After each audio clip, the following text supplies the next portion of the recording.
La voz de los protagonistas. En Contextos. Y bueno, una vez más recibimos, en los últimos días, en la última semana, nos han acompañado, pero en temas diferentes, porque el Consejo Cívico de Instituciones Laguna tiene varios organismos a su vez que hacen diversos análisis que tienen que ver con seguridad pública, con manejo del presupuesto, con participación ciudadana, etcétera.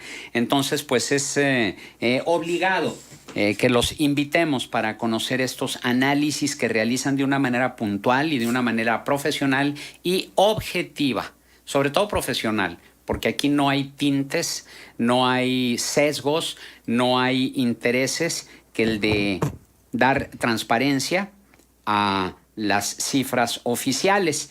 Y le damos la bienvenida a Marcos Amarripa, director del Consejo Cívico de las Instituciones Laguna. Marco, buenos días. ¿Qué tal, Juan? Buenos días, gracias por la invitación. Y a Luis Alfredo Medina, coordinador de investigación del Observatorio de la Laguna. Luis Alfredo, bienvenido. ¿Qué tal? Y bueno, pues ayer escuchó usted aquí, en Contextos, a Diego Díaz, investigador del Instituto Mexicano para la Competitividad, quien nos presentó su análisis del Índice de Información del Ejercicio del Gasto 2018. Esto de manera general, es decir, en el promedio que se gastan los estados, cómo se lo gastan, en dónde se va más dinero, cómo se dan estos sobreejercicios en rubros que no son prioritarios para la ciudadanía y cómo se dan subejercicios en rubros que sí son prioritarios para los ciudadanos. Y bueno, pues el objetivo de invitar a Marco y a Luis Alfredo es para que ellos nos presenten su análisis de este índice de información del ejercicio del gasto 2018, pero aterrizado en los estados de Coahuila y Durango, que sin duda, jóvenes, pues hay mucho que comentar al respecto. Así es, Juan. Esto no es nuevo para nosotros, ya lo venimos haciendo. Así es. Analizar la cuenta pública, quizá no en la calidad de la información, que en gran medida se basa este índice del IMCO. Voy a hacer una precisión. Sí. La calidad, yo creo que sí, más bien la cantidad, es decir, en el número de rubros, ¿no? Creo yo. Exactamente. Entonces, digo, esto no es nuevo, ya lo manejamos, los conceptos ya los manejamos. Recientemente hicimos la publicación de finanzas de Durango, también quizá cuestionada, pero pues se basa en los mismos datos del IMCO. De hecho, coinciden todas las cifras que nosotros tenemos con las que generó el IMCO en este informe. Otra precisión, si me disculpas, cuestionada, pero por los funcionarios públicos a quienes se le está señalando, sí, no cuestionada por la ciudadanía ni por los organismos de la sociedad civil. Exactamente, buena la precisión. Y bueno, creo que esto viene a refrendar todavía más el profesionalismo que nosotros utilizamos, claro, la metodología, el rigor metodológico que nosotros utilizamos en estos análisis. Y obviamente la conclusión más contundente en esto, obviamente, es que pues ningún estado cumple con la ley de contabilidad gubernamental. Todos prácticamente la incumplen. A Coahuila no le va tan mal como a Durango, también no es un consuelo. Coahuila ocupó el lugar número 9, Durango sí está rezagado en el lugar número 28 de 32 entidades en este índice de información del ejercicio del gasto, a pesar que Durango se recuperó un 30% en los últimos 3 ejercicios que ha hecho el IMCO. Aún así no ha salido de los últimos lugares, ¿no? Conclusiones, pues puede haber muchas. Traemos tanto Luis como un servidor algunos hallazgos que consideramos importantes, me quisiera yo basar primero en lo que son los ingresos excedentes, ¿no? Creo que eso nos preocupa muchísimo porque además de que los estados están recaudando más de lo que presupuestan, la verdad es que todo ese excedente queda mucho al uso discrecional y al uso poco transparente que tienen todas las dependencias, ¿no? Lo hablábamos en un principio, esto se da en gran medida por la falta de contrapesos legislativos. Recordemos que esta información se da a conocer cada 3 meses y cada 3 meses el legislativo puede exigir, o más bien debe exigir, comparecencias de los secretarios, porque ellos pueden estar monitoreando si se va gastando o no de acuerdo al presupuesto y no esperar al final del año cuando se gastan 3-4 veces más en rubros que no son tan productivos o se gastan menos de la mitad en aquellos rubros, por ejemplo, como infraestructura, que bien lo señala el IMCO, y esto obviamente pues es también responsabilidad directa de los legisladores de estar exigiendo y llevando a comparecer a quienes están utilizando el dinero público. Sí, por eso una de las opciones de respuesta en la pregunta era si consideras que esto se debe a que hay congresos locales ineficientes, pero también la invitación para la ciudadanía es que si le quiere poner otro calificativo, congresos invisibles, congresos que efectivamente no son pasalones, que no son una auténtica oposición, porque muchas veces estas comparecencias se hacen pero a toro pasado, ¿no? Bueno, y luego no hubo una planeación o por qué se gastó más en este rubro que en otro. Y hay ocasiones donde los diputados locales ni se enteran de lo que aprueban o incluso deuda, comentábamos ayer, deuda que se contrata pero que no está obligada a ser discutida o aprobada por el Congreso por el monto o por el plazo para pagar ese pasivo, ¿no? Entonces va habiendo pequeñas cantidades que escapan al escrutinio público o incluso están allí puestas, pero pues a veces esas comparecencias o esas explicaciones se dan sin convencer a nadie y allí se van quedando, ¿no? Y no se genera una cultura de transparencia, de rendición de cuentas a largo plazo, ¿no?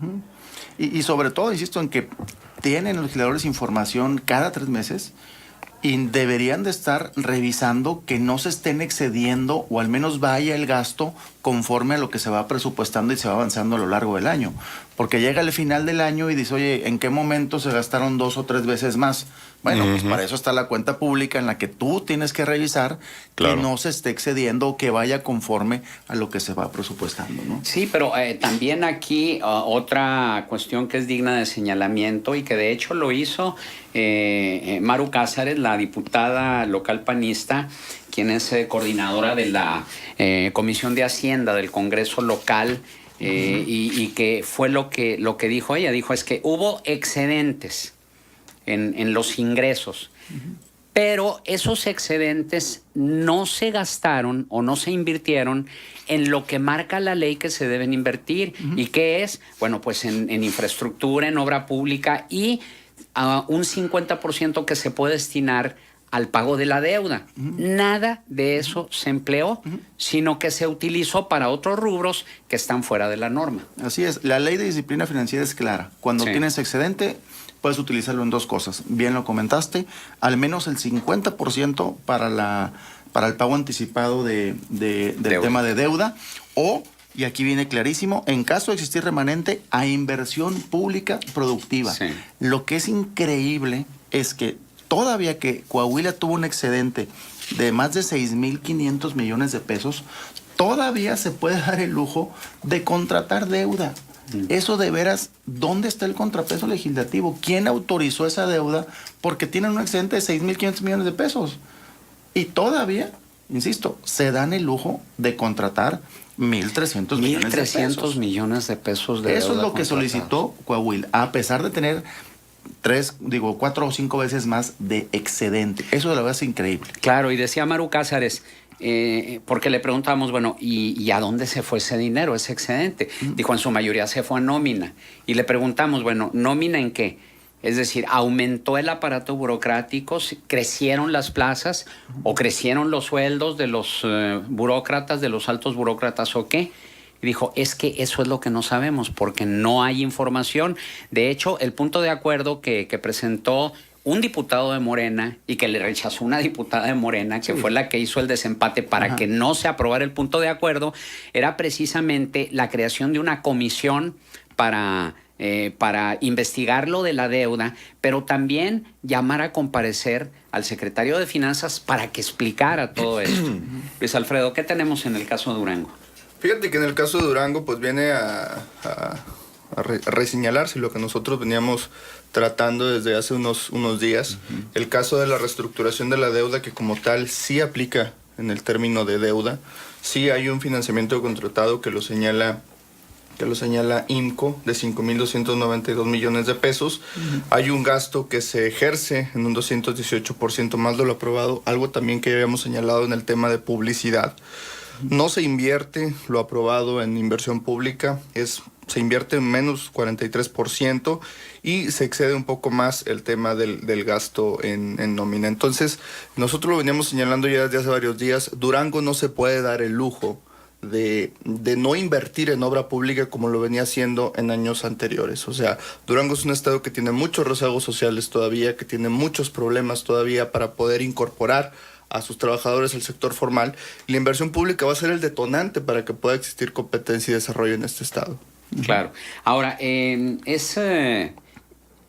lo que más llama la atención es el hecho, y se lo planteábamos ayer a Diego Díaz, y me gustaría conocer la opinión de ustedes, que no pasa absolutamente nada. Es decir, el IMCO informa, ustedes como Observatorio de la Laguna informan, dan a conocer de anomalías e irregularidades en el gasto público, tanto en los ingresos como en los egresos, se ponen sobre la mesa, se entregan documentos de cifras oficiales que el mismo gobierno entrega y que después el mismo gobierno desmiente, como pasó con el Observatorio de la Laguna, ¿verdad? Que lejos de que el gobierno de Durango dijera, a ver, señores, vengan, vamos a analizarlo, qué bueno que sacan esta información para buscar la solución a estos problemas. No, descalifican esa información y descalifican las cifras que ellos mismos dan. Eso es lo más absurdo. Pero mi pregunta va encaminada a, ¿y qué pasa con los ciudadanos? Es decir, como que hay una apatía, indiferencia, indolencia. Usar la inteligencia da pereza y dolores de cabeza, incapaz de soportar. No pueden, la mayoría de los ciudadanos, porque son muy pocos, no sé, ustedes tendrán mejores datos que nosotros, de cuántos ciudadanos realmente se interesan en esta información, pero sobre todo, después de estar informados, exigir a las autoridades, porque realmente no pasa nada. Sí, yo creo que nuestro objetivo precisamente es empoderar a los ciudadanos, pero más allá de empoderarlos es llamarlos a la acción. A nosotros nos llama mucho la atención que muchos de los legisladores desconocen muchas de las leyes de la disciplina financiera porque tienen que exigir que se cumplan. Y cuando hay un nivel de desconocimiento de los legisladores, y hablo en general, obviamente, quizá nos desalienta un poco porque pues ellos son los tomadores de decisión, ellos son los que pueden modificar las políticas públicas, pero eso tampoco nos desalienta porque creo que estamos haciendo un trabajo sumamente importante para que cada vez ciudadanos se interesen en el manejo de los recursos públicos. Entonces, esto creo que a largo plazo va a ir despertando conciencias de la necesidad de participar más organizadamente y que sean otros organismos más los que juntos podamos exigir el cumplimiento de leyes que están muy claras de contabilidad gubernamental, de disciplina financiera, y exigirle a nuestros legisladores que hagan cumplir en el Pleno a los funcionarios que incumplen con todo esto, ¿no? Claro. En el caso de Coahuila hay que puntualizar, bueno, en ambos casos, este estudio del IMCO y el mismo que hizo Observatorio de la Laguna también, se refiere a el presupuesto de 2017. Y hay que puntualizar que en el caso de Coahuila era otro Congreso y era otro gobierno estatal, otra administración estatal. Pero en el caso de Durango es el mismo gobierno y es el mismo Congreso. Y ambos estados tienen una similitud. En Coahuila el PRI ya no es mayoría absoluta. En Coahuila la oposición es mayoría, con un gobierno priista. En Durango hay un gobierno panista, pero con una mayoría priista.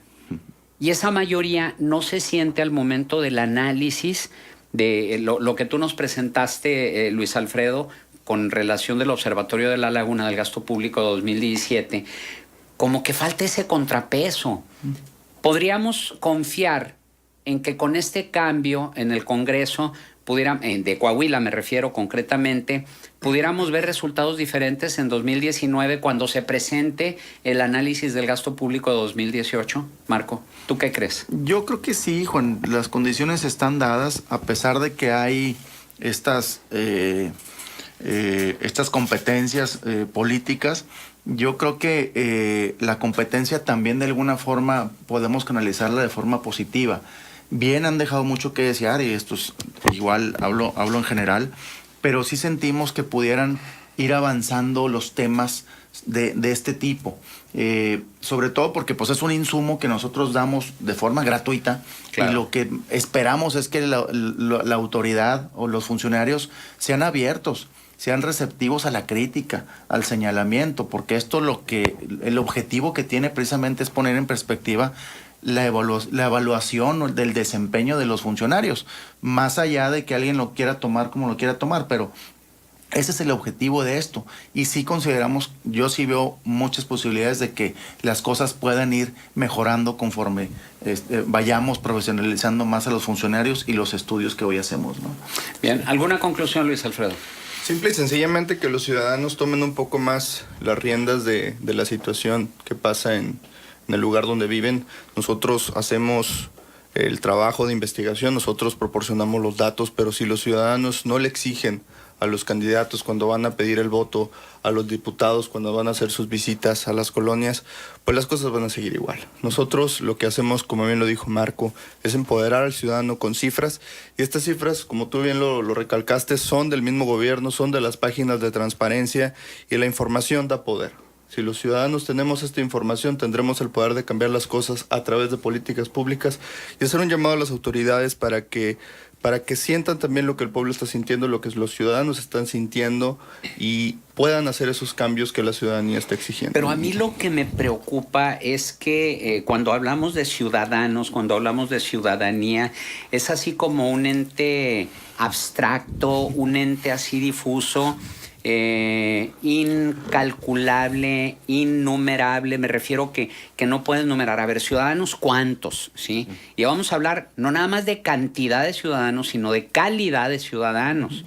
Ustedes lo ponen para toda la comunidad de la comarca lagunera, para todos los que quieran, pero ¿cuántos de ellos realmente se interesan, se meten? Ya no digamos que exijan, porque para exigir necesitas estar informado. Y esta es la herramienta vital, la que ustedes están proporcionando para que el ciudadano se informe. Pero ¿cuántos de ellos realmente se interesan? Digo, como decía un radioescucha hace tiempo cuando abordábamos este tema, dice, es que muchos ciudadanos estamos más preocupados por perseguir la chuleta, así decía esa frase, dice, estamos más preocupados por salir del día, por la crisis que estamos viviendo en familiar, económica, que ahora sí que primero comer que ser cristiano, ¿no? O primero comer que ser político, primero comer que ser ciudadano y exigir al gobierno. ¿Cómo revertir eso?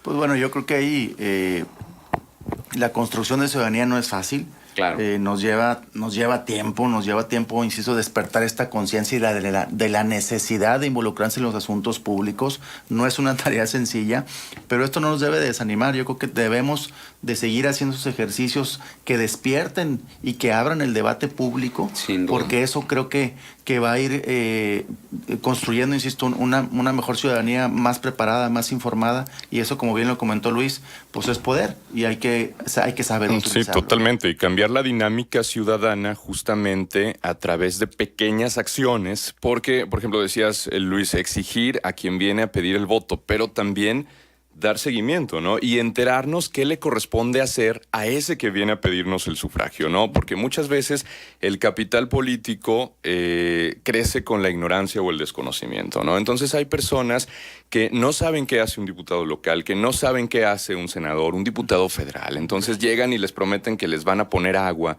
que les van a pavimentar la calle, que les van a pintar las bancas de la plaza. Entonces dices, bueno, quien sea que me lo prometa, yo voto por él. Pero eso no corresponde a las labores de un legislador, ¿no? ¿Cuántas personas no saben, desconocen a qué distrito electoral corresponden, tanto para el Congreso Federal como para el Congreso local? No sabemos a ciencia cierta a veces quiénes son nuestros representantes, ¿no?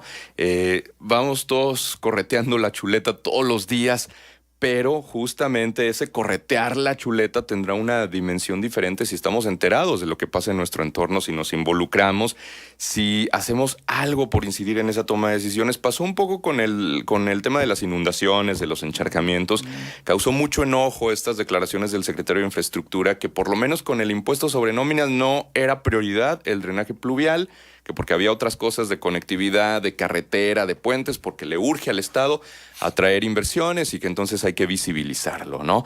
Entonces mucha gente dijo, bueno, entonces, ¿cómo vas a ofrecer un Estado con estas deficiencias de infraestructura, que algo tan natural como la lluvia genera este caos? Entonces las prioridades tendrían que reconfigurarse, ¿no? Bueno, es una forma de incidir en la toma de decisiones. A ver, aquí se necesita un drenaje pluvial.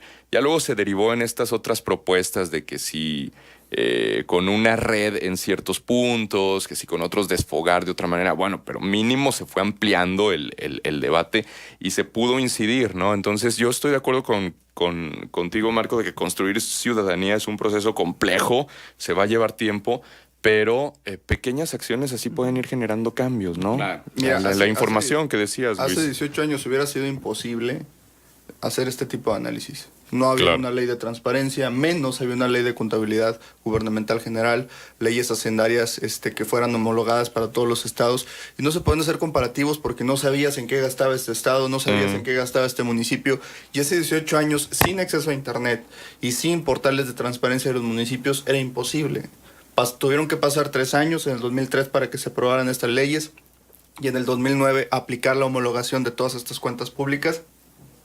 Entonces, va a ser un proceso en el cual todos los estados puedan ser transparentes y posteriormente que los ciudadanos utilicen esa transparencia para exigir más. Excelente. Marcos Amarripa, Luis Alfredo Medina, nuestro agradecimiento por su valiosa participación aquí en Contexto. Gracias, buenos días.